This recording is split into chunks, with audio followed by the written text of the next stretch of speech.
dear YouTubers. I hope you're okay out there. I'm doing a few tarot readings at the same time in hope of this level of practice is going to get me into a better flow, being able to bring information through about the cards that come up, to be able to see a reading. Even though it's not of anyone specific, the right person that needs to hear these words will be drawn to this video at the right time. So dear guardian angels, I'm just going to say a little prayer over these angel cards. Thank you for guiding me to use the right words, and thank you for helping us to work together to bring information through that's going to be helping someone who's in need of help at the moment. Thank you. Angel cards. What is this the angel cards want us to know? This one person that's paying attention to these cards right now. Pick a card, YouTube. That one. Okay. Okay.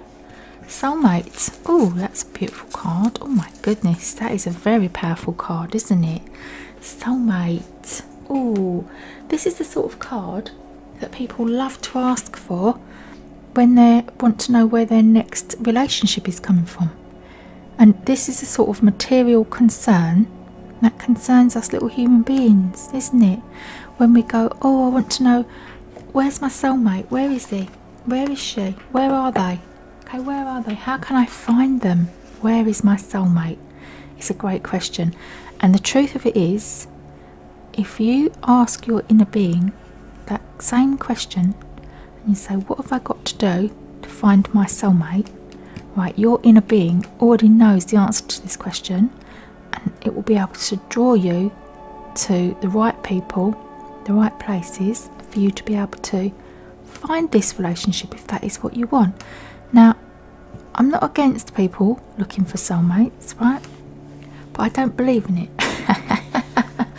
Honestly, that's the truth of the matter.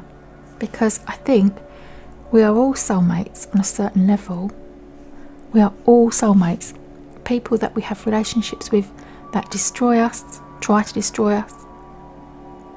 I believe that on some level our soul was linked with that other soul for some reason.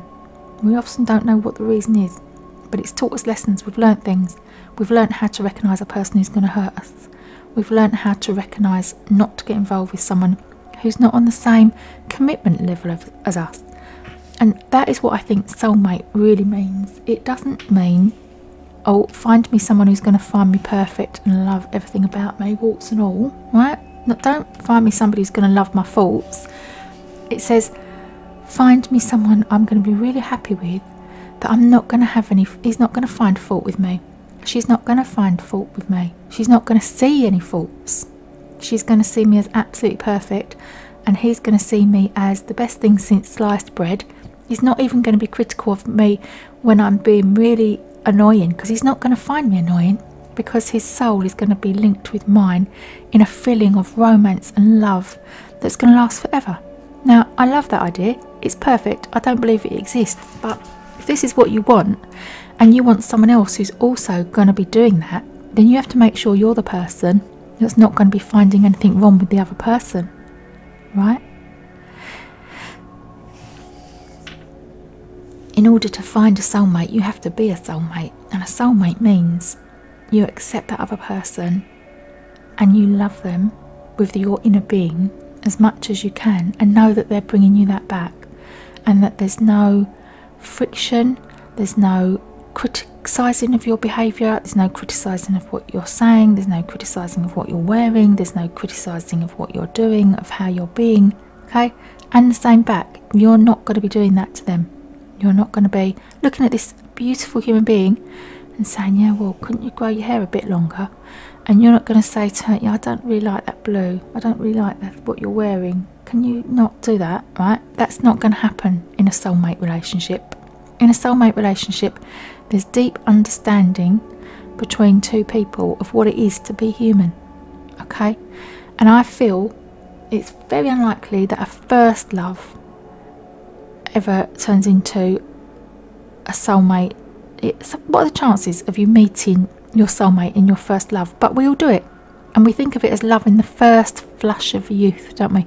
We rush in, we think this is it, this is my new relationship. It's not just a relationship, it's a soulmate. It's going to last forever. And of course it doesn't, because we've got unrealistic expectations. We've set the bar very, very high, and then we're surprised when we don't come up to the other person's expectations and they fall short of our expectations.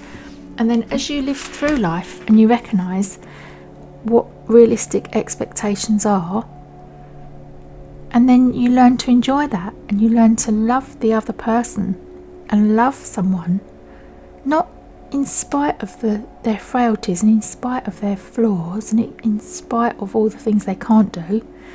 You love everything about them for the things they can do. You know, it's like when you look at an elephant and you expect it to be able to climb a tree like a squirrel. It's like, well, you're missing the point of what the elephant can do, aren't you? You know? And I think with all this Johnny Depp and Amber Heard information about relationships and the way people talk to each other and the way people abuse each other, I think before you go looking for this soulmate situation, this permanent love that's joined at the heart and linked at the hip and touching at the lips, you know, and never parting, before you look for this, make sure that you're on the same page with the other person with regard to what you expect for the outcome of this. And if you're in any way critical, then it's time to look at yourself and think, what are you offering that other person? Now, the area for growth in this can be that you've got each other's back, and no matter what comes at you from the outside, you're sticking together. Now, the area for growth is where you work together to help improve each other, which does not involve criticising each other.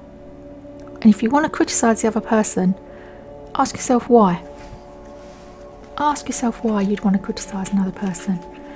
And if your excuse is, well, they need to be better so I can feel better, then you haven't done the work. It says soulmate card, meaning your prayer for a soulmate relationship is answered. Follow the guidance that you receive so that you may enjoy this gift of divine love. Your heart yearns for a big love. Since you are on the spiritual path, you desire a partner with a similar philosophy and common interests. Can you have great passion and spiritual companionship with the same person? This card confirms that your answer is yes. By drawing this card, your angels ask you to trust in and follow their lead. Your angels have heard your prayers for a great love, and they guide you to take steps to manifest this desire. If you are in a current relationship, your angels ask you to release this partnership to them. In that way, they can help elevate your relationship to a soulmate level, or help you to gently end it so that your new love may appear. Either way, they will closely assist you and give you clear steps to take. And that is the thing, isn't it? It's the steps to take. Where do you have to go? Who do you have to talk to? Now, what you have to do, half of it, is to open your mind up to the possibility and the belief that this can happen and it's going to work for you. It does work for some people. Some people manage this. I don't honestly know anyone that has, not the first time round. And this lovely little picture, as gorgeous as it is with these two little people, she's going to end up in the first wives club. And he's going to end up being really, you know, disappointed. The unfairness of this is, the unfairness of life is, that no matter how bad the ending of the first relationship, it will leave you with information about what you do want for the next one. That's how you have to see these things. When you learn relationship lessons the hard way, which most of us do, because we go flying in because it feels so great, doesn't it, you know, and you're all on cloud nine and you're skipping down the street holding hands and telling everyone and waxing lyrical about how wonderful it is, and 3 months later it's over because it wasn't real and it was wishful thinking. And that's what you have to look at. How real is it? How real is a soulmate relationship? Now, I don't like to be, you know, the person who's going to put a dampener on the possibility that this can work, but for you to be a soulmate, you know how much work needs to be done, right? You have got to clear your own soul, you've got to be offering purity of heart, you've got to be offering willingness, And at the same time, you've got to maintain your own boundaries and know how you feel on the inside, what you think about yourself. You have to know things about what you expect or don't want in a relationship, right? These are all things to learn. Doesn't mean you can't learn them, and doesn't mean it won't happen. But know that if you want to be in a soulmate relationship, you've got to improve and be prepared to do the work on your half of it. Okay. Oh, yeah, that's perfect. Kissed by the fairies. That is totally real, because some people don't believe in fairies, right? And if you tell people you believe in fairies, they think you're barking. If you tell people that you think there are little mythical creatures out there that can, I don't know, keep plants alive, you know, there's tree fairies, plant fairies, there's all manner of little spiritual workers out there, and people don't believe in it. Oh look, there's a little unicorn as well on there. Is that a unicorn? Yeah, because they definitely don't exist, right? Yeah, this is, looking at this, what I believe about this, it doesn't exist. It's like the unicorn, but it doesn't stop people believing in fairies and hoping that it's going to work. Okay, so I'm going to read this beautiful book and tell you what Kissed by the Fairies means. It's an absolute blessing, just like a soulmate relationship would be, isn't it? And maybe that's why people yearn for it so much, because they know that it's going to feel so good and they really want it. People want this sort of relationship. Believe, trust in magic, learn to play again, act now, for the time is right. Treasure, rewards, wishes, ancient wisdom, and the courage to act, because it takes courage to risk this. It takes bravery to enter into a relationship where you're giving your all, doesn't it?